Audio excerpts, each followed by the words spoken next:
வணக்கம் மக்களே. நம்ம கார்த்திக் கதையில் டிசம்பர் 8 என்ன நடக்க போகுது அப்படிங்கிறத பற்றி தாங்க இந்த வீடியோவில் இப்போ நம்ம பார்க்க போகிறோம். இந்த வீடியோவுக்கு மறக்காமல் லைக் பண்ணிக்கோங்க. நீங்கள் லைக் பண்ணுறது தான் எங்களுக்கு அடுத்த வீடியோ போடுறதுக்கு ரொம்பவே இன்ட்ரெஸ்டிங்காக இருக்கும். ஸோ மறக்காமல் லைக் பண்ணிவிட்டு இந்த வீடியோவை பாருங்கள். என்ன நடக்குது அப்படின்னு பார்த்துக்கிட்டிங்கன்னா, நம்ம ஹீரோ வந்துட்டு அந்த ரவுடிங்க எல்லாரையுமே அடித்து காலி பண்ணுறாரு. அப்போது ரொம்ப நேரமாக சத்தம் கேட்டு இருந்த அந்த கதை ஓடிக்கிற சத்தம் கேட்கலையே அப்படின்னு வில்லி நேராக மயிலை பார்த்து, மாப்பிள்ள கதவை திறங்கலை அப்படின்னு சொல்ல, அப்போ மயிலை நினைக்கிறாரு, கதவை திறந்தா கண்டிப்பாக வந்துட்டு அத்தை உண்மையை கண்டுபிடிச்சிருவாங்க. ஸோ நம்ம சகலை வந்திருக்காரு அப்படின்னு, அதனால நம்ம சொல்லக்கூடாது அப்படின்னு நினைக்கிறாங்க. அப்போது ஈஸ்வரி கேட்குறாங்க, என்ன மாப்பிள்ள இப்படி பண்ணிக்கிட்டு இருக்கீங்க, கதவை திறங்க அப்படின்னு. மயிலை சொல்கிறாரு, இல்லத்த இப்போ நம்ம வெளியில் போனால் கண்டிப்பாக ஏதாவது ஆபத்து வர்றதுக்கு வாய்ப்பு இருக்குது. ஒருவேளை நம்ம வெளியில் வரணும் அப்படிங்கிறதுக்காக அவங்க சத்தம் போடாமல் கூட இருப்பாங்கல்ல. ஸோ பொறுமையாக இருங்கத்த. இது கேட்டதும் ஈஸ்வரி சொல்கிறாங்க சரி அப்படின்னு சொல்லிட்டு கொஞ்ச நேரம் உட்காந்துருக்காங்க. பார்த்தா சத்தமெல்லாம் நின்றுருது. அப்போ மயிலு சொல்கிறாரு, அத்தை இப்போ போய் திறந்து பார்க்கலாம் அப்படின்னு சொல்ல, ஈஸ்வரியும் சரி அப்படின்னு சொல்லிட்டு கதவை திறக்கிறாங்க. பார்த்தா அங்கே யாரையுமே காணோம். அப்போ ஈஸ்வரி சொல்கிறாங்க, என்ன பெரிய மாப்பிள்ள யாரையுமே காணோம். அப்போ நம்ம மயிலை நினைக்கிறாரு, ஸோ கண்டிப்பாக நம்ம சகலை வந்துட்டு எல்லாரையுமே அடித்து துரத்திட்டாங்க. அதனால தான் யாருமே இந்த இடத்துல இல்லை. நல்ல வேலை, மாப்பிள்ளை எப்படியோ நம்ம எல்லாரையுமே காப்பாற்றிட்டாரு. இதை அத்தைக்கிட்ட சொன்னால் கண்டிப்பாக ஏற்றுக்க மாட்டாங்க. அத்தைக்கிட்ட சொல்லி எந்த வித பிரயோஜனமும் இல்லைன்னு தெரிஞ்சு போச்சு. சரி சொல்ல வேணாம் அப்படின்னு அவர் நினச்சிக்கிட்டு நேராக அவங்க அத்தைக்கிட்ட, அத்தை அதெல்லாம் யாரும் இல்லைத்த அப்படின்னு. ஈஸ்வரி சொல்கிறாங்க, யாரோ கதவை உடைச்சாங்க அப்படின்னு. மயிலு சொல்கிறாரு, அத்தை கதவை உடைக்க முடியல அப்படின்ட்டு போயிருப்பாங்க போல. ஈஸ்வரி சொல்கிறாங்க, இல்லை வேற ஏதோ நடந்திருக்கு, ஒருவேளை அதிகாரிங்க வந்து பிடிச்சிட்டு போயிருப்பாங்களோ. அப்போ மயிலு சொல்கிறாரு, அத்தை ஒரு வேளை அப்படி கூட இருக்கலாம். ஈஸ்வரி சொல்கிறாங்க, சரிங்க மாப்பிள்ள, ஏதோ என் பொண்ணுங்களுக்கு எந்தவித ஆபத்தும் வரலையே, அது போதும் அப்படின்னு சொல்ல, ஹீரோ சொல்கிறாரு, மயிலு சொல்கிறாரு, ஆமத்தை அப்படின்ட்டு. வில்லி இதை பார்த்துட்டு ரொம்ப ஷாக் ஆகுறாங்க. என்னடா இது, நம்மளோட பிளான் எதுவுமே ஒர்க் அவுட் ஆகலை. என்ன இது, அத்தை வந்துட்டு ஏதோ ஆட்களை அனுப்புறதா சொன்னாங்க, ஆனால் பார்த்தா யாரையுமே காணுமே. ஒருவேளை அந்த அதிகாரிகள் வந்து பிடிச்சிட்டு போயிருப்பாங்களோ, என்ன நடக்குது அப்படின்னு குழப்பத்தில் வில்லி நிற்கிறாங்க. ஈஸ்வரி சொல்கிறாங்க, சரி வாங்க கதவை சாத்திட்டு உள்ளார போங்க, எதுக்கும் நம்ம காலையில் வரைக்கும் பாதுகாப்பாக இருப்போம், நம்ம ஒரு செக்யூரிட்டியை அப்பாயின்மெண்ட் பண்ணுறது நல்லது. மயிலு சொல்கிறாரு, ஆமத்தை நானும் உங்ககிட்ட சொல்லணும் அப்படின்னு நினச்சேன். எல்லாரும் வீட்டுக்குள்ளே போக அப்போ ஈஸ்வரி சொல்கிறாங்க, சரி எல்லாரும் போய் தூங்குங்க அப்படின்னு சொன்னதோட எல்லாரும் அந்த இடத்துலேருந்து போகிறாங்க. அவங்க எல்லாரும் போனதும் வில்லி மட்டும் யோசனை பண்ணிக்கிட்டு இருந்தாங்க, அதிகாரிங்க தான் வந்து பிடிச்சிட்டு போயிருப்பாங்களா, இல்லை அந்த டிரைவர் பையன் தான் ஏதாவது பிளான் பண்ணியிருப்பானோ, எனக்கு இன்னமும் அவங்க மேலே தான் சந்தேகமாக இருக்குது. சரி அப்படின்ட்டு வில்லி யோசிச்சுக்கிட்டு இருக்க, மயிலு அந்த இடத்துக்கு வராரு. வந்துட்டு, என்ன சின்னத்தை ரொம்ப நேரமாக என்னமோ யோசனை பண்ணிக்கிட்டு இருக்க மாதிரி தெரியுது, என்ன எப்படி இவனுங்கெல்லாம் எங்கே போனானுங்க அப்படின்னு தானே நீங்கள் குழப்பத்தில் இருக்கீங்க. இங்கே பாருங்க, நீங்கள் குழப்பமே பட வேணாம். ஆமாத்த, இது எல்லாமே என் சகல இருக்காருல்ல கார்த்திக், அவர் தான் வந்து ரவுடிகளை அடித்து காலி பண்ணி விரட்டி விட்டுட்டாங்க. இது கேட்டதும் வில்லி ரொம்ப ஷாக் ஆகுறாங்க. அப்போ மயிலு சொல்கிறாரு, இங்கே பாருங்க, அத்தை சொன்னதும் நான் ஒன்றும் அதிகாரிங்களுக்கு ஃபோன் பண்ணலை, நான் நேராக மாப்பிள்ளைக்கு தான் ஃபோன் பண்ணேன். ஏன்னா மாப்பிள்ளை தான் கண்டிப்பாக சரியான நேரத்துக்கு வருவார் அப்படின்னு. அதோட நீங்கள் நினைக்கிற மாதிரி அதிகாரிங்களுக்கு ஃபோன் பண்ணால் நீங்கள் அதிகாரிங்க கிட்ட வர வேண்டாம் அப்படின்னு சொல்லிடுவீங்க. இதனால பாதிக்கப்பட போகிறது நாங்கள் தான். அதனால தான் நான் ஃபோன் பண்ணி சொன்னேன். இதை கேட்டதும் வில்லி ஷாக் ஆகுறாங்க. அப்போ மயிலு சொல்கிறாரு, இங்கே பாருங்கத்த, இதுக்கப்புறமும் இந்த குடும்பத்துக்கு ஏதாவது பிரச்சனை கொடுக்கணும் அப்படின்னு நீங்கள் நினச்சிங்க அப்படின்னா அதை தயவு செஞ்சு நீங்கள் மறந்துடுங்க. இந்த குடும்பத்தில் உள்ளவங்க தான் எனக்கு ரொம்ப முக்கியம். அவங்களுக்காக நானும் சகலையும் என்ன வேணாலும் பண்ணுவோம். நீங்கள் தேவையில்லாமல் இந்த மாதிரி திட்டம் போட்டு ரோஸ்கட் ஆகிட்டு இருக்கீங்க. சீக்கிரம் போயிட்டு உங்கள் அத்தைக்கிட்ட சொல்லுங்கள், இது மாதிரி ரவுடிகள் எல்லாத்தையுமே அவன் அடித்து காலி பண்ணி விரட்டிட்டான் அப்படின்னு போய் அத்தைக்கிட்ட சொல்லுங்க, உங்களோட தோல்வியை பகிர்ந்துக்கிடுங்க அப்படின்னு சொன்னதும் அந்த வில்லி வந்துட்டு ரொம்ப ஷாக் ஆகுறாங்க. அப்போ வில்லி நினைக்கிறாங்க, இவன் எப்பயிலேருந்து இப்படி பேச ஆரம்பிச்சான், இந்த அளவுக்கு பேசுகிறானே, இது எல்லாத்துக்கும் காரணம் அந்த டிரைவர் பயலாக தான் இருப்பான் அப்படின்னு. அப்போ வில்லி கோவமாக அந்த இடத்துலேருந்து போகிறாங்க. மயிலு நேராக ஹீரோவுக்கு ஃபோன் பண்ணுறாங்க. அப்போ நம்ம ஹீரோ ஃபோன் அட்டன் பண்ணி சொல்லுங்க அப்படின்னு சொல்ல, மயிலு சொல்கிறாரு, சகல நீங்க மட்டும் சரியான நேரத்துக்கு வராம இருந்திருந்தா இங்க என்ன நடந்திருக்குமோ தெரியல, என்னால கற்பனை கூட பண்ணி பார்க்க முடியல. அப்ப ஹீரோ சொல்றாரு, அதான் நான் சரியான நேரத்துக்கு வந்துட்டேன்ன, சோ நீங்க கவலைப்படாதீங்க, இனிமே எந்த ஆபத்தும் வராது. மயிலு சொல்றாரு, சகல இது எல்லாத்துக்கும் காரணம் சின்னத்தை தான். அவங்க தான் காளியம்மா கிட்ட சொல்லி இப்படி ஒரு ஏற்பாடை பண்ணியிருக்காங்க. நீங்க வீட்டுல இல்லாதது தெரிஞ்சு அந்த ரவுடிங்க வந்து எப்படியாவது இந்த வீட்டுல உள்ளவங்களை காலி பண்ணணும் அப்படின்னு வந்திருக்கானுங்க.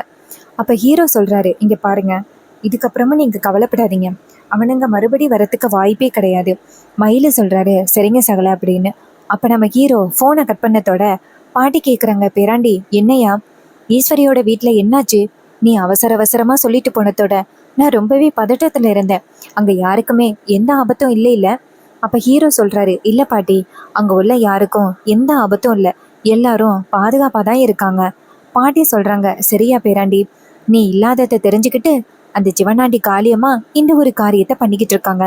ஐயா, நீ அந்த வீட்டுல இருக்கிறது தான் ஏன் நல்லது. நீ எந்த அளவுக்கு தூரமா இருக்கியோ அதே அளவுக்கு ஈஸ்வரிக்கு ஆபத்து. ஆனா அவ ஏதான் புரிஞ்சுக்காம இருக்காளோ தெரியல. அப்ப நம்ம ஹீரோ சொல்றாரு, பாட்டி, அத்தைக்கு இப்போதைக்கு என் மேல கோவமா இருக்கு. ஸோ நான் உண்மையை நிரூபிச்சிட்டேன் அப்படின்னா கண்டிப்பா அவங்களுக்கு என் மேல உள்ள கோபம் குறையறதுக்கு வாய்ப்புகள் இருக்கு. பாப்போம் பாட்டி. பாட்டி சொல்றாங்க, சரியா பேராண்டி, அதெல்லாம் எப்ப நடக்கும் அப்படின்னு தான் நானும் எதிர்பார்த்து காத்துக்கிட்டு இருக்கேன். அப்ப ஹீரோ சொல்றாரு, பாட்டி, அதெல்லாம் கூடிய சீக்கிரம் நடக்கும், நீங்க மனசை விட்டுறாம தைரியமா இருங்க. பாட்டி சொல்றாங்க, சரியா பேராண்டி, என் பேரை ஒரு தடவை சொல்லிட்டான் அப்படின்னா கண்டிப்பா அதை நிறைவேற்றாம இருக்க மாட்டான் அப்படின்னு. அப்ப ஹீரோ சொல்றாரு, சரிங்க பாட்டி அப்படின்னு சொல்ல பாட்டி அந்த இடத்துல இருந்து போறாங்க. அப்புறம் நம்ம ஹீரோ போயிட்டு அங்க பெட்ல உட்கார்றாரு. ரேவதி நேரா ஹீரோவுக்கு ஃபோன் பண்றாங்க.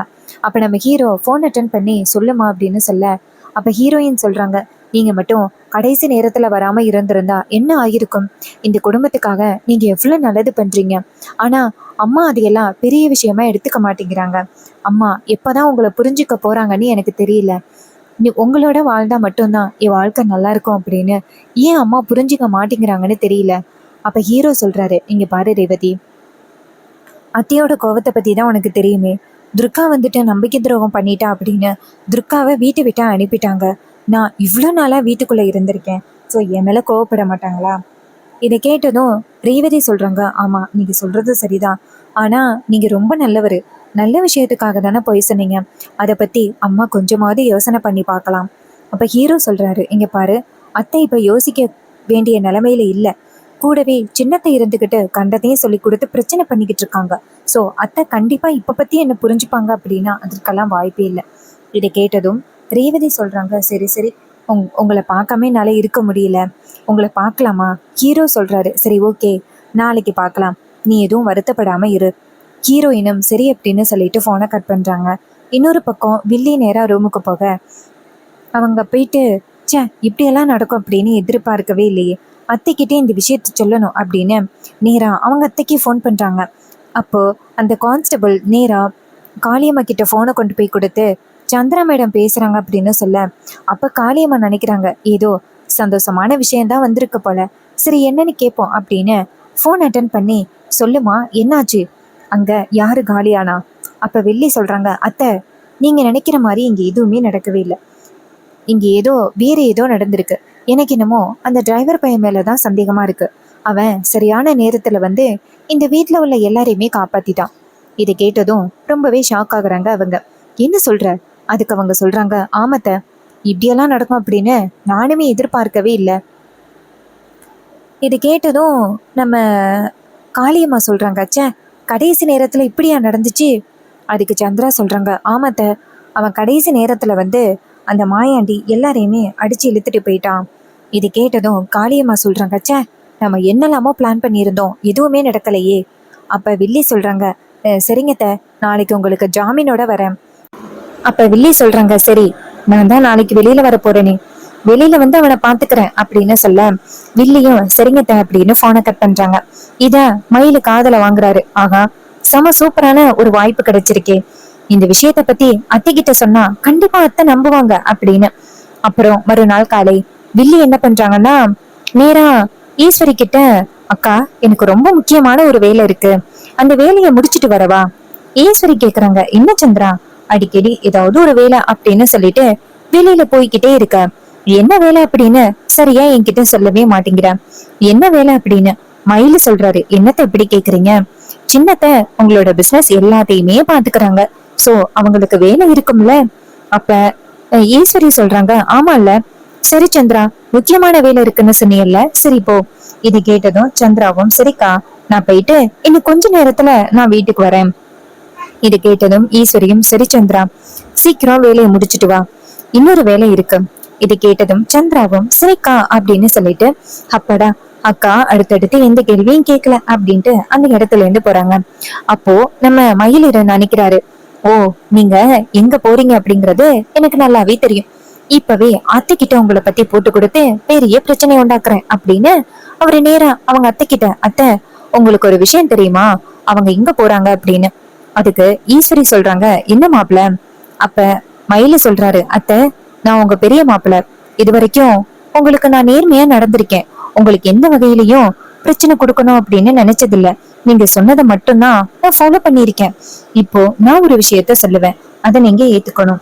ஈஸ்வரி சொல்றாங்க, சொல்லுங்க மாப்பிள. அப்ப அவரு சொல்றாரு, இங்க பாருங்கத்த, உங்க தங்கச்சி போறது ஒண்ணும் வேற வேலைக்காக எல்லாம் இல்ல. அந்த காளியம்மா, சிவனாண்டி, முத்து அவங்க 3 பேரையும் ரிலீஸ் பண்றதுக்காக தான் போறாங்க. இதை கேட்டதும் ஈஸ்வரி சொல்றாங்க, மாப்பிள என் தங்கச்சி எல்லாம் அப்படி பண்றதுக்கு வாய்ப்பே இல்ல. நீங்க இப்படி எல்லாம் பேசாதீங்க. மயிலு சொல்றாரு, அத்தை நான் இப்ப சொன்னது உண்மை அப்படிங்கறத உங்ககிட்ட நிரூபிக்கிறேன். நீங்க வேணும்னா என் கூட இப்பவே ஸ்டேஷனுக்கு வாங்க.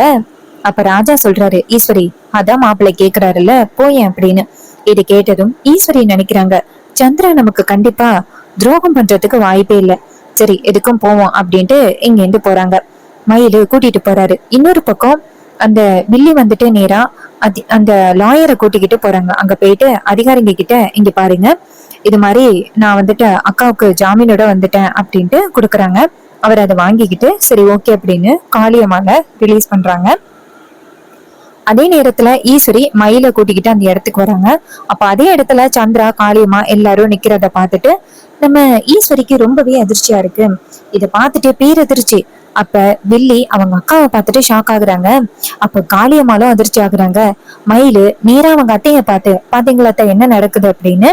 இவங்க 3 பேரையும் இவங்க வந்துட்டு ரிலீஸ் பண்ணணும் அப்படின்னு அவசியம் என்ன? இவங்க அந்த அளவுக்கு இவங்க கூட பேசி வாக்குல இருக்காங்க. அதனாலதான் இவங்க ரிலீஸ் பண்றாங்க. இப்பயாவது புரியுதாத்த, உண்மையா உங்களுக்கு நம்பிக்கை துரோகம் பண்றது யாரு அப்படின்னு. இங்க பாருங்கத்த, உங்க தங்கச்சி உங்களுக்கு நிறையவே பிரச்சனைகளை கொடுத்துக்கிட்டு இருக்காங்க, உங்களுக்கு தெரியாம. அத முதல்ல புரிஞ்சு கொடுங்க அப்படின்னு சொன்னதோட ஈஸ்வரி நேரா சந்திரா பார்த்து, சந்திரா இங்க என்ன நடக்குது, எதுக்காக இவங்களை போயிட்டு நீ ரிலீஸ் பண்ற? அதுக்கு சந்திரா சொல்றாங்க, அக்கா இங்க பாருக்கா, நான் அப்படியெல்லாம் எதுவும் பண்ணலக்கா. அதுக்கு ஈஸ்வரி சொல்றாங்க, இங்க பாரு கையும் களவுமா சிக்கிட்ட, இதுக்கப்புறமும் என்கிட்ட பொய் சொல்லணும் அப்படின்னு நினைக்கிறியா? இங்க பாரு இவங்களை ரிலீஸ் பண்ணணும் அப்படின்னு உனக்கு என்ன அவசியம்? அப்ப இவங்க கூட என்ன தொடர்புல இருக்கியா? இது கேட்டதும் நம்ம மயிலி சொல்றாரு, ஆமாத்த இன்னும் இவங்க கூட இவங்க தொடர்புலதான் இருக்காங்க, அதை ஒத்துக்க மாட்டேங்கிறாங்க அப்படின்னு சொல்றாங்க. சோ இதை பார்த்ததும் அந்த வில்லிக்கு ரொம்பவே ஷாக்கிங்கா இருக்கு. சோ இந்த கதை உங்களுக்கு பிடிச்சிருந்துச்சுன்னா இந்த வீடியோவுக்கு மறக்காம லைக் பண்ணிக்கோங்க. நம்ம சேனலை சப்ஸ்கிரைப் பண்ணிட்டு பக்கத்துல உள்ள பெல் ஐகானையும் கிளிக் பண்ணி ஆல்ல செட் பண்ணிக்கோங்க. அப்பதாங்க அடுத்த வீடியோ போடும்போது உங்களுக்கு நோட்டிபிகேஷன் வரும், பார்க்கலாம். தேங்க்யூ ஃபார் வாட்சிங். நெக்ஸ்ட் வீடியோல பார்ப்போம்.